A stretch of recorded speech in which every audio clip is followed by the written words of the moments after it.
Before we continue, I'd like to recognize that one of our speakers walked in, Coach Wale Adeyobe. We celebrate you, sir. Thank you so much for making it here.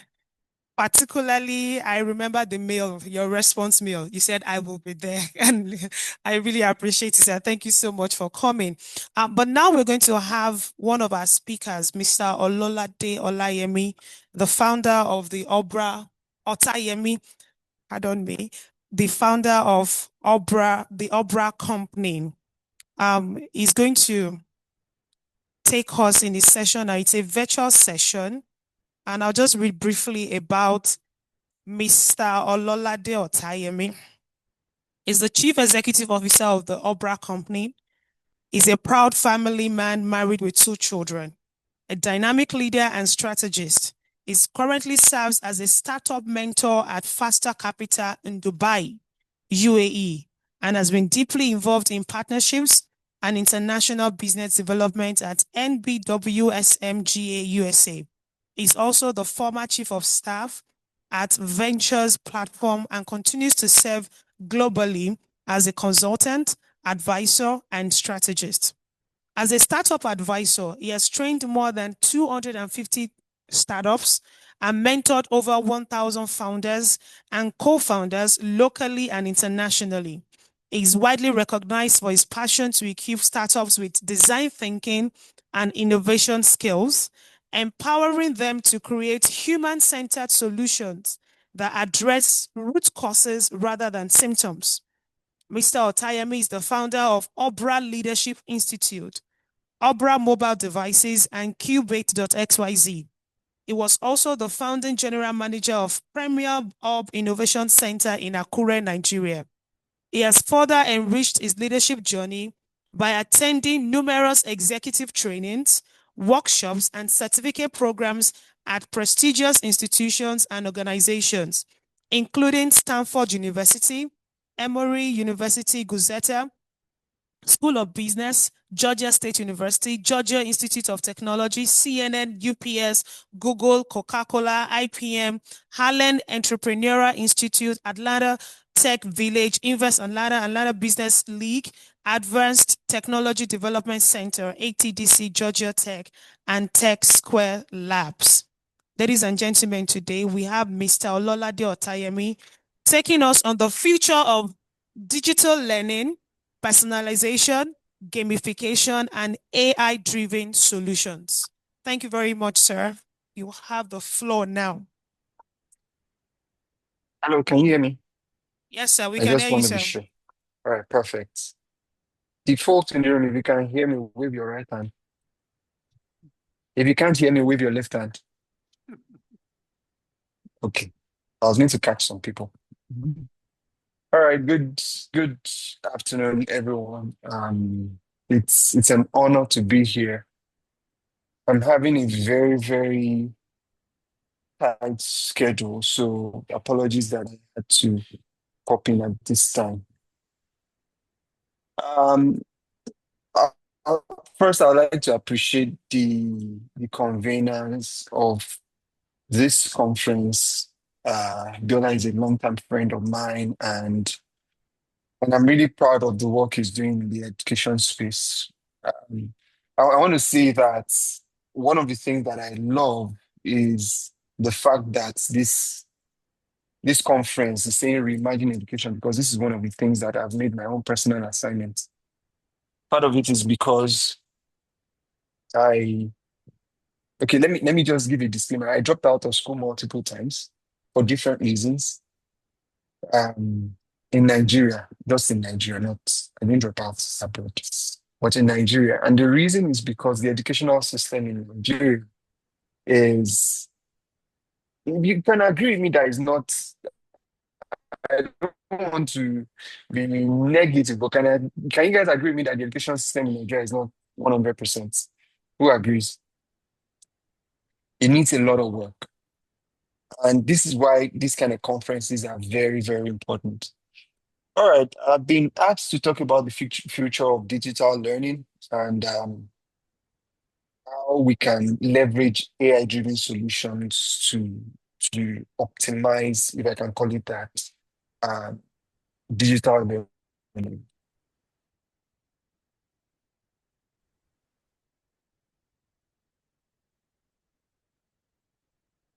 And I think we need to start from this concept that for many, education was seen, okay, let me put it this way, structured education was seen at first as an avenue to transfer knowledge from a group of people who have knowledge to a group of people who don't have knowledge. So there are two buckets of people. Someone has the knowledge and wants to transfer it to someone who doesn't. We now created a system to consistently do that. That was how education started. And education did not start in classrooms. It started in workshops. The goldsmith, then the blacksmith, the warriors, the traders. They had students, they had people who were understudying them and learning their ways and learning their crafts. That was the origin of education. Years later or centuries later, when industrialization set in, that was when we started having things like classrooms where we were now training people to work in industries, to work in certain industries, certain roles, certain functions within an organization. So education has always been there, but the way education was perceived and the way it was delivered kept changing. Please give me a minute. I need to change my audio.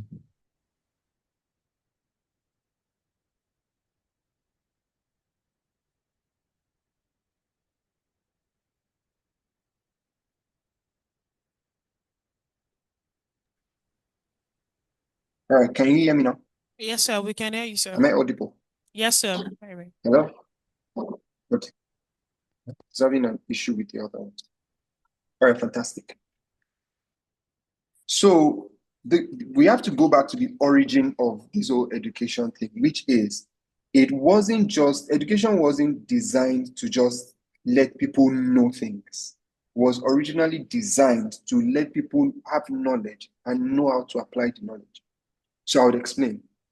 Um, in the days of Michelangelo, right? Michelangelo had an apprentice. I'm trying to remember the guy's name now. How many of us know Michelangelo? How many of us know Leonardo da Vinci? Who has heard that name before? All right. So a few people know that. Right. Michelangelo and Leonardo da Vinci had both different stories now, the same scenario. They both had apprentices that were learning from them. In those days, that was education. And when these apprentices learn, the apprentice is required to go and apply what they learn and bring a result. But nowadays, over the years, education has now changed to us trying to just get certificates and say that I graduated with Obafemi Awolowo University with the first class.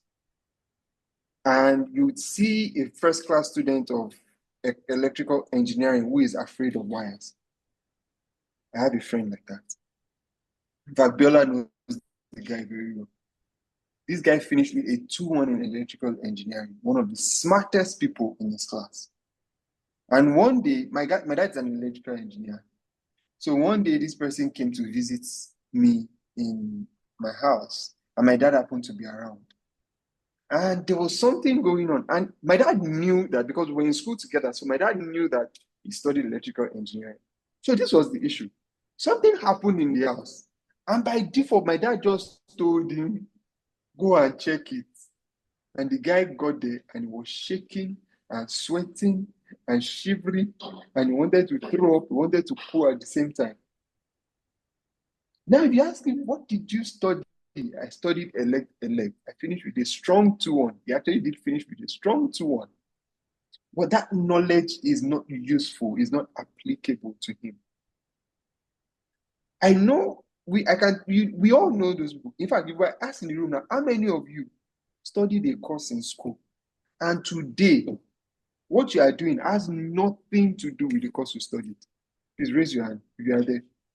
Some people are already laughing at themselves. I have a friend who went to law school, studied law, did everything, selling shoe and bag now.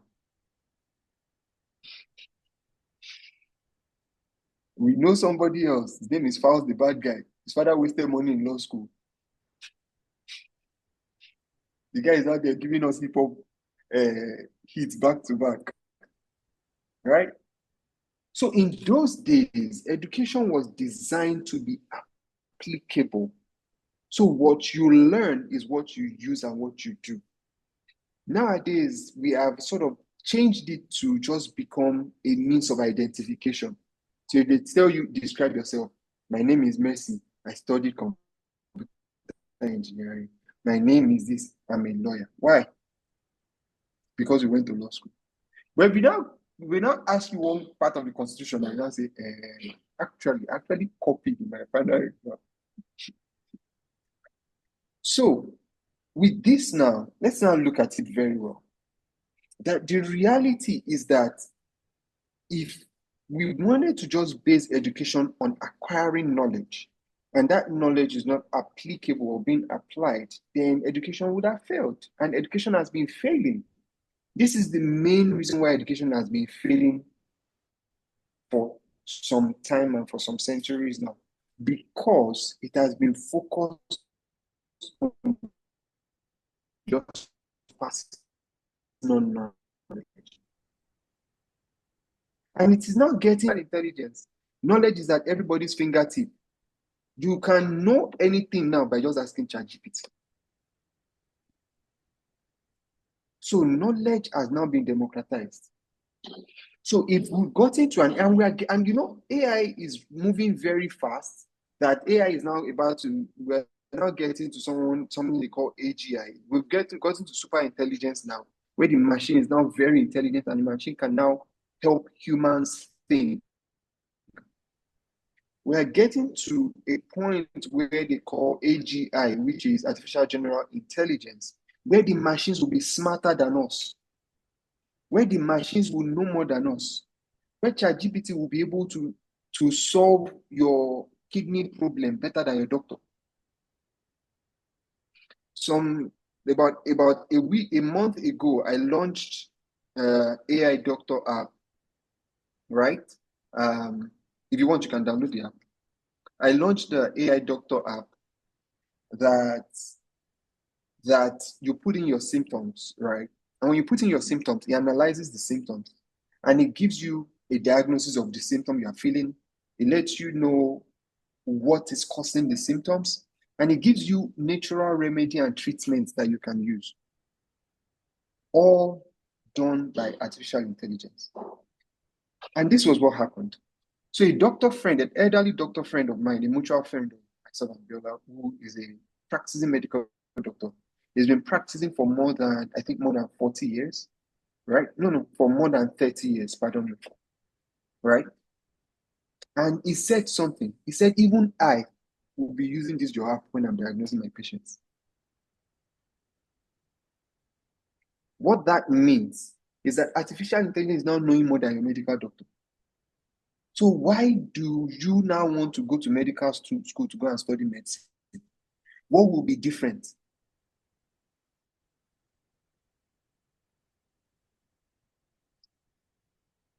Nowadays, there are places where there's a company that we use in the US. I'm trying to remember their name. It's the legal agency, the digital legal agency, where you want to sign a contract, want to do anything. You just put the document there. The platform will analyze it for you, tell you, no, this is not a good, you don't sign this, tell them to remove this clause. So if that is there, why would you now want to go to law school? What will be different? So if we don't reimagine education, a lot of people will come out with degrees in the next 3, 4, 5 years. That will be absolutely obsolete. I'm a co-founder of an organization where we do technical trainings, right? We train programmers, developers, and things like that. And for years, this organization is about over 15 years old, right? And for years, we've trained programmers in Python, Java, CSS, HTML, web development, software development, all of those things. We've been training them on that. Guess what? The AI Doctor app that I told you that I built, that app that, in fact, you guys, if you can, go to your browser, type my AI doc app, my AI app. Type it in your browser, you see the app there. My AI, MYAI If you go to that app, I built that app. The first version of that app I built using AI in less than 6 hours.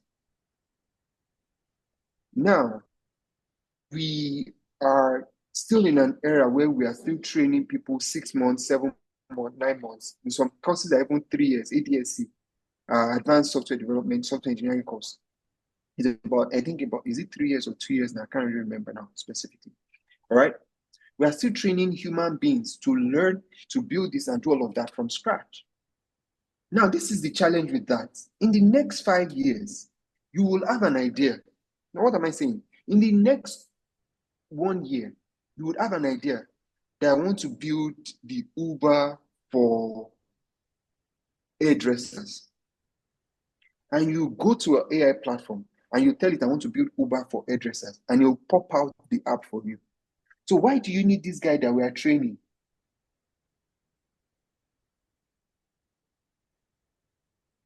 What that means is that educational model, if we're still training them how to code by hand and how to debug and how to do that, in the next 2 years, they might not have jobs again.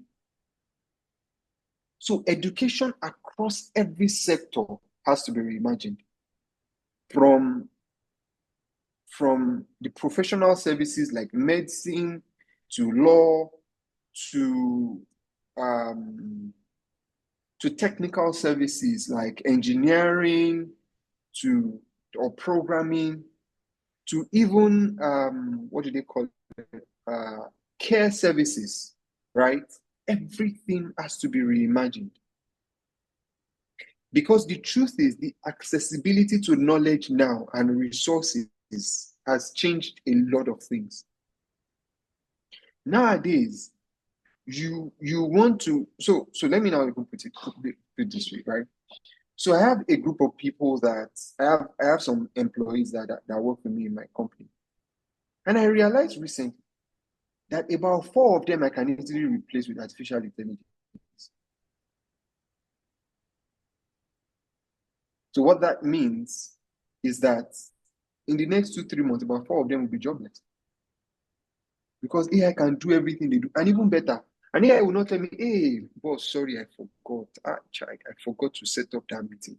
And let me quickly set it up now. Or AI will not tell me, my battery is low. We didn't have light. We've not had light for 3 days. You know, this rain that has been falling, the rain that fell last week. One told me the rain that fell last week, the thunder now struck. It now hit our transformer. The transformer spot. Then as they fix the transformer, they now realize that one pole had fallen. So because of that, we've not had light for more than 1 week. AI will not tell me that it's not feeling fine. I know the things I'm saying is sounding scary, but here is how I want us to think about it. If knowledge is no longer the main thing, what then is? If knowing and getting a degree and coming out with a first class is no longer going to be relevant, what then is? And this is why organizations and institutions like Stanford University, Harvard, all the Ivy League, Oxford, remain relevant. Because I was privileged to do a course at Stanford, right? And it's the regular computer science course that we do everywhere else. We do it in Nigeria, we do it everywhere. But when they are teaching you at that level, they are not teaching you to think like a computer scientist. They are teaching you to think like someone who will revolutionize the computer industry.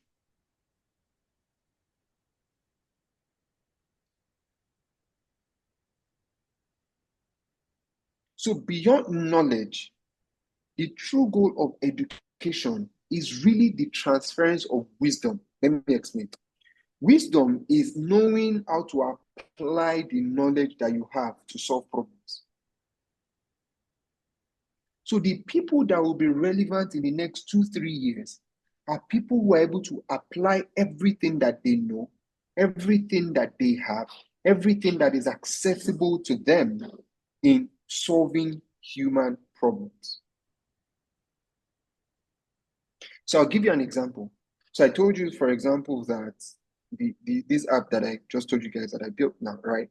Now, that app is solving a key problem for people. Maybe not for Nigerians. Well, maybe for Nigerians because you might have a season and you want a home remedy for it. But out there in the US, right? In the US, in Nigeria, you are feeling sick, you have malaria. You can walk to the pharmacy, or like we call them chemists. I don't know whether it's chemist you have in your own area or pharmacy. They say chemist is the one you have in the village, pharmacy is the one you have in where rich people are. So whether it's chemist you have or pharmacy, you can walk into anyone in Nigeria and tell them I have malaria or I'm feeling this. And the pharmacist, without any prescription, will ask you a few questions and prescribe medication to you. And you take it and you'll be fine. I hope you know that that's how most of us live. Do you agree? Or you want to deny it? No, people cannot deny it. We're Nigerians. So, but now, in the US, that doesn't happen. You cannot just walk into a pharmacy and say, my head is aching me, my stomach is rumbling, give me medication. They will tell you to go and get prescription from your doctor. So what most of them have resorted to doing is when they have those minor symptoms, they go to Google or they go to ChatGPT and they ask it, I'm feeling this symptom, what's the matter? Then it will give you a lot of things. It's not going to ask you follow-up questions. When you're standing in front of a doctor, your doctor will ask you.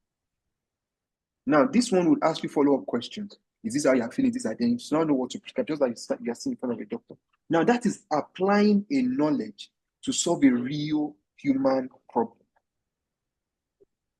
So if we are now saying we want to redefine education, the only way we can redefine education and really talk about the future of education is to ensure that education is being applied. That is, that knowledge is applied to solve human problems. So whatever it is you are learning, whatever it is you're doing, whatever course you want to study, how do you take it? Because if not, you will not be different from, you will be easily replaceable with AI. The only thing that will make people stand out in the future is that ability to apply knowledge to solve problems. The second thing that we must put into consideration is that there are certain things that they don't teach you in class. Certain character traits that they don't teach in class. Like emotional intelligence, resilience, good work ethics. Not abusing people and telling people work every time. They won't teach you that in class. So these are some of the things that we must start putting into consideration to really redefine education. These are things that artificial intelligence and technology still will not be able to do. Even though they are saying that AI is now becoming emotional. How many of us have heard that before? That AI is acquiring emotional intelligence. AI is becoming sentient. Sentient means is now beginning to think for itself. There was an experiment that happened recently where they gave AI an instruction and told it to shut down. He said, no, I'm not shutting down.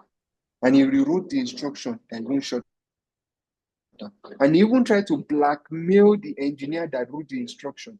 And now went and checked the person's email and was saying that I will blackmail you with this and this and this that you did. That's what's happening now. But there's still a limit to, even if AI starts getting emotional intelligence, there's still a limit to it. We still need humans who can use this technology and these tools, right? And I'm still going to tie this to where my topic, which is the digital learning part of things. So don't, you guys should not lose me, right? I don't want to lose you, right? So the next thing again that we must start to prioritize in our educational system is teaching collaboration. Collaboration. How do we ensure that our educational system is producing people who are learning to work in teams? I've come to realize that a lot of times, a lot of the businesses that I tried to do in the past that didn't work out well are businesses that I tried to do by myself, all by myself. Can you still hear me? Am I good? Just give me thumbs up if you can see me. All right, cool. You guys can hear me. All right. So it's that for me becomes very critical because we got to a point in the educational sector where we were producing people who did not know how to collaborate. And this was what happened. When you were in class, when you were in school, you know that there was first, second, third. You know those people that used to cover their book in the exam? If you're one of them, raise your hand. Raise your right hand.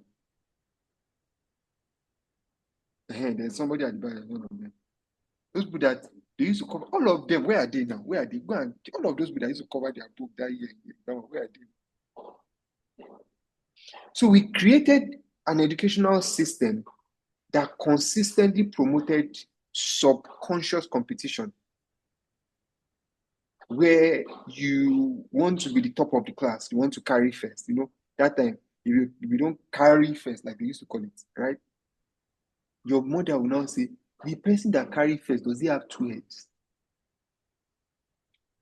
How many of you hear that thing very well? So you see, God will help you. There are like 40 people in your class. You now be number 37. But that's it. You do not see any other number between number 1 and 40, except for this 37. So the society created a system that taught us that we have to be competitive. And because of that, when we get into the workplace, we are not able to collaborate. These are some of the things that education needs to start shifting towards. And they are already doing a lot of these things in countries like Japan and all of that. In Japan, when the children get to school, I think they only study for about 1 hour. The remaining like 5-6 hours, they are sleeping and they're in the playground. They're only sitting there in class for like 1 hour or something like that. Because when they're in the playground, they are learning to play with each other, do team sport, collaborate, and all of that. They are learning to solve problems. You know that some of the best problem solving skills you had was when you were children. I remember when we used to turn crown of Coke. We used to use it to make, and you now make it with carton of toothpaste. You use it to make car. Now be dragging it like this. That was problem solving. That was using junk to create a toy. So we must reimagine our education sector in Africa, right? Now, how do we then? But here is the challenge that we keep having with education, right? Especially in this part of the world, which is it is becoming more difficult. For example, to be able to pack people in a room. Like, look at now, you guys are there in the room, right? Meanwhile, this room has a limit, excuse me, to the number of people it can take. But I'm joining you guys from Zoom. Zoom has no limit to the number of people that can join. Well, based on your account. But Zoom itself really does not have a limit. What that means is that digital learning is one of the easiest way. All these things that I've said education should focus on. The easiest way to do it at scale is to do it digitally.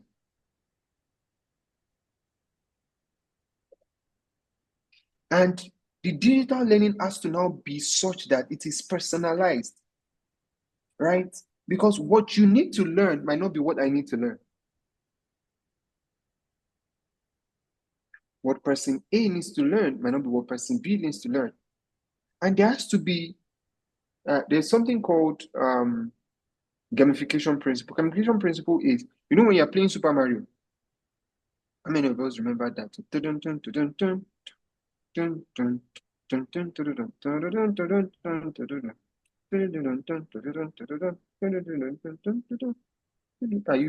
don't know it. All right.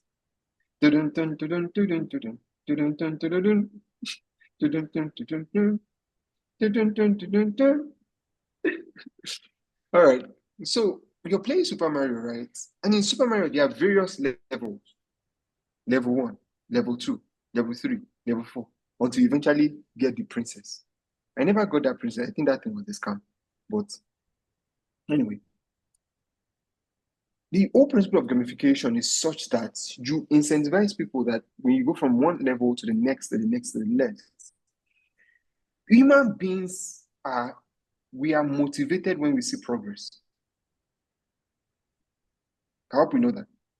Now, the challenge with our educational system is it does not reward progress.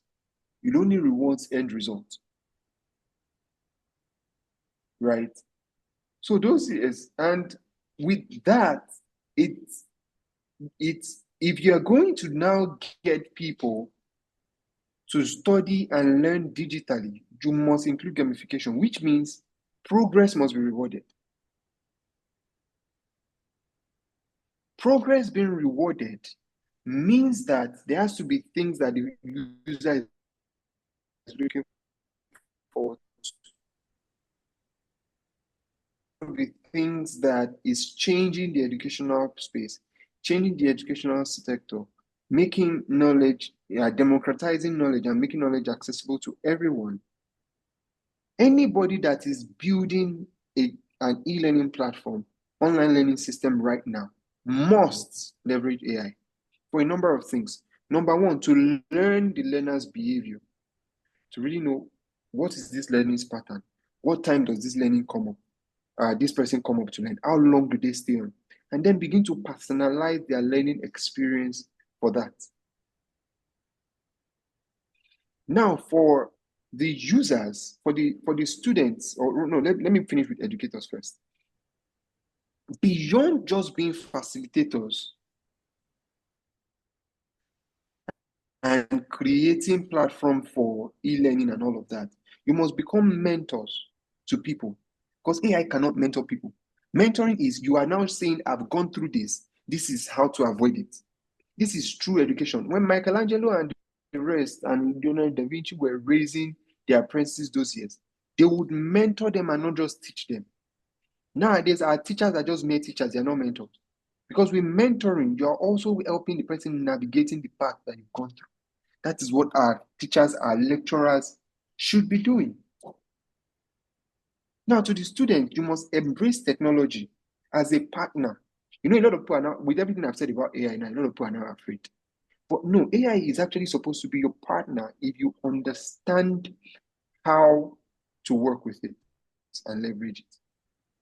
Like the engineers that I was talking about to you now in our software training company, right?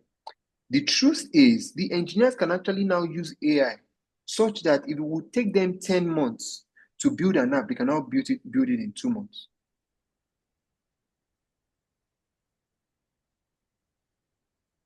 So you as the students must now begin to see, how can I use AI to fast track my learning? You're trying to do a PhD. How can AI help you to do your PhD faster, to write your thesis faster, to prove it, to learn new concepts?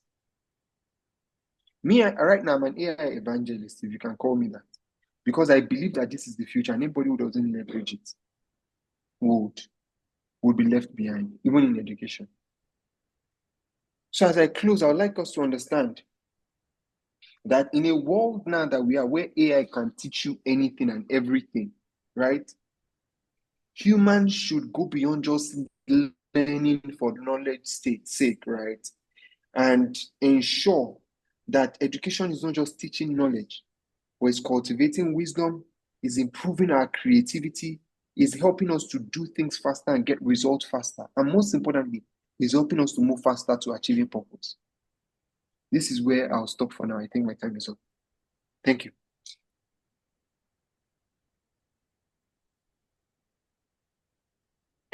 Okay, thank you very much, sir. That was a very enlightening session. So, yes. Okay. Does anyone have a question? A question on this session that we just concluded, so that Mr. Ololade can answer while we still have him on the call. I'm waiting for our questions.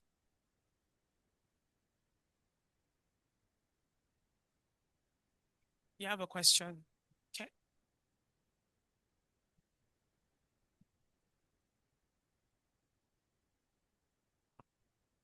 Thank you so much for the knowledge shared. I kind of share the kind of it's the same experience that you are having when you made mention of the fact that you looked into your work, your staff strengths, and you were like, there are some persons on your team that in like 4 months AI will take over their jobs.